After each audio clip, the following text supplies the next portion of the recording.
বিচারপতি অভিজিৎ গঙ্গোপাধ্যায় তিনি আর কয়েক মাস বিচারপতির দায়িত্বে আছেন। তিনি মনে প্রাণে তৃণমূল কংগ্রেসের বিরোধী এবং রাজ্যের বিরোধী রাজনীতিতে যেহেতু বিরোধীদের দলগুলির কোনো মুখ নেই, কোনো গ্রহণযোগ্য নেতা নেই, তাই অভিজিৎ গঙ্গোপাধ্যায় তার চাকরির শেষ কমাস তিনি বিরোধী নেতা হিসেবে নিজের একটি ইমেজ তৈরি করতে চাইছেন। বিচারপতি অভিজিৎ গঙ্গোপাধ্যায় তিনি আর কয়েক মাস বিচারপতির দায়িত্বে আছেন। তিনি মনে প্রাণে তৃণমূল কংগ্রেসের বিরোধী এবং রাজ্যের বিরোধী রাজনীতিতে যেহেতু বিরোধীদের দলগুলির কোনো মুখ নেই, কোনো গ্রহণযোগ্য নেতা নেই, তাই অভিজিৎ গঙ্গোপাধ্যায় তার চাকরির শেষ কমাস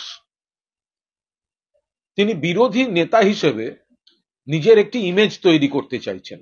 দেখুন, আদালতে, কলকাতা হাইকোর্টে যে নজিরবিহীন দৃশ্য আমরা দেখেছি সেটা বিচার ব্যবস্থার পক্ষে যথেষ্ট উদ্বেগজনক। সাধারণ মানুষ বিচার ব্যবস্থার প্রতি পূর্ণ আস্থা আছে, আমাদেরও আছে, কিন্তু কলকাতা হাইকোর্টে যে ঘটনা ঘটেছে তার পরিপ্রেক্ষিতে আজ সুপ্রিম কোর্টের মাননীয় প্রধান বিচারপতির নেতৃত্বে 5 বিচারপতির বিশেষ বেঞ্চ তারা যে নির্দেশ দিয়েছেন সে সম্পর্কে কোনো মন্তব্য করব না, কারণ এটা আইনের মধ্যেকার বিষয়, যেটি হাইকোর্টের নজিরবিহীন নিজেদের মধ্যে কোনো সমস্যা, সেটা নিয়ে সুপ্রিম কোর্টে একটি মামলা চলছে বা একাধিক মামলা, ফলে এখানে আমরা কোনো মন্তব্য করব না। এইটুকু শুধু বলতে পারি যে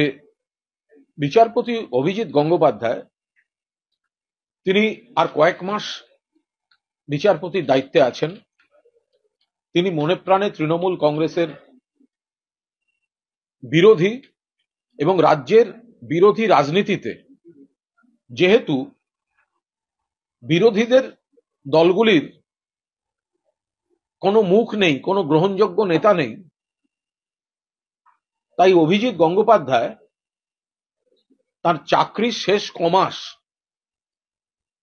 তিনি বিরোধী নেতা হিসেবে নিজের একটি ইমেজ তৈরি করতে চাইছেন। অবসরের পর তিনি সক্রিয় রাজনীতিতে যোগদান করবেন, সেই কারণে তিনি তার বিচারপতির চেয়ারটি মিসইউজ করে বিরোধী নেতা হিসেবে বহুল প্রচারিত মুখ, সেই ইমেজ তৈরি করতে চাইছেন। সেই খান থেকেই বেশ কিছু সমস্যা তৈরি হয়েছে, বাকিটা সুপ্রিম কোর্টে রয়েছে।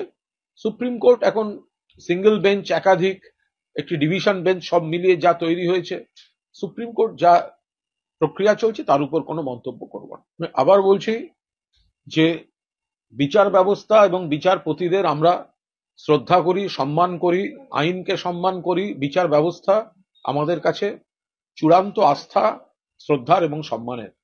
সেখানে গত কয়েক মাস ধরে 2-1 বিচারপতি যে উগ্রভাবে নিজেদের রাজনৈতিক উইশ লিস্ট প্রকাশ্য দিবালোকে তারা এনে ফেলেছেন, এক্সপোজড হয়েছেন, সেটা বিচার ব্যবস্থার পক্ষে ভালো নয়। তারা মামলার সূত্রে পর্যবেক্ষণের নামে রাজনৈতিক মন্তব্য করছেন, নিজেদের রাজনৈতিক অবস্থান প্রকাশ করে ফেলছেন। আর সেই সুবাদেই আবার বলবো, মাননীয় বিচারপতি অভিজিৎ গঙ্গোপাধ্যায় তিনি যেহেতু তৃণমূল বিরোধী, তিনি অন্য ঘরানার, তিনি আর কয়েক মাস অবসর তার বাকি।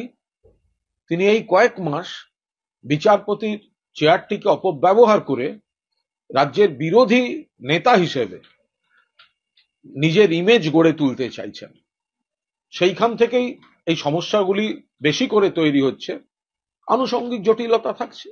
আমি আবার বলছি, অভিজিৎ গঙ্গোপাধ্যায় তিনি মনে প্রাণে তৃণমূল কংগ্রেস বিরোধী অভিজিৎ গঙ্গোপাধ্যায় তার তৃণমূল বিরোধী রাজনৈতিক উইশ লিস্ট অতীতেও প্রকাশ করেছেন, এখনো সেটা করে চলেছেন, ধারাবাহিকভাবে করে চলেছেন।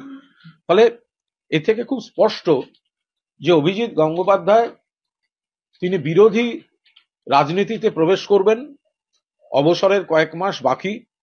সেই কারণে তৃণমূল কংগ্রেস এবং তার নেতা নেত্রীদের আক্রমণ করে তিনি বিরোধী নেতা হিসেবে একটা ইমেজ তৈরি করতে চাইছেন। কারণ এ রাজ্যে সিপিএম, কংগ্রেস বা বিজেপি এরা বিধ্বস্ত, এরা চুরমার, এদের কোনো নির্ভরযোগ্য গ্রহণযোগ্য কোনো মুখ নেই। ফলে অভিজিৎ গঙ্গোপাধ্যায় সেই শূন্যতাটাকে টার্গেট করে তিনি মহামান্য বিচারপতির সিংহাসনটির অপব্যবহার করে সম্পূর্ণ রাজনৈতিক পক্ষপাত দুষ্টভাবে তিনি বিরোধী নেতা হিসেবে নিজের ইমেজ তৈরি করছেন। যেমন অভিজিৎ সলিসিটর জেনারেল মানে কি? সেখানে কেন্দ্রের তরফ থেকেই তারা থাকেন, তারা তো রাজ্যের নয়। ফলে অভিজিৎ গঙ্গোপাধ্যায়ের পেছনে বিজেপি, সিপিএম বা কংগ্রেসের একাংশ আছে, বা অভিজিৎ গঙ্গোপাধ্যায়ও তার রায় এবং অবজারভেশনগুলির মধ্যে দিয়ে কংগ্রেস, সিপিএম এবং বিজেপি অর্থাৎ বিশেষভাবে তৃণমূলের বিরোধী শক্তিকে তিনি অক্সিজেন দিতে চান, এটা তো বারবার প্রমাণিত। দেখুন, এটা সম্পূর্ণ তাদের ব্যাপার। এই অমিত শাহজি যদি বারবার আসেন, 2021 সালে বিধানসভা নির্বাচনের আগেও বারবার এসছেন, ডেলি প্যাসেঞ্জারি করেছেন, এরা যত বেশি আসেন বাংলার মানুষ তত বেশি করে সিদ্ধান্ত নেন বিজেপিকে ভোট নয়, ভোটটা তৃণমূল কংগ্রেসকে। ফলে গণতান্ত্রিক রাজ্য, তারা আসতেই পারেন। কিন্তু আমার ধারণা বিজেপির দিল্লির নেতৃত্বও বোঝেন যে এ রাজ্যে তাদের সংগঠন বলে কিছু নেই। এ রাজ্যে বিজেপিকে চলতে হয় এজেন্সিকে অপব্যবহার করে, শাখা সংগঠন হিসেবে এজেন্সিকে রেখে অন্যান্য পথে ব্যক্তিগত কুৎসায় এইভাবে এখানে বিজেপি প্রচারে থাকে।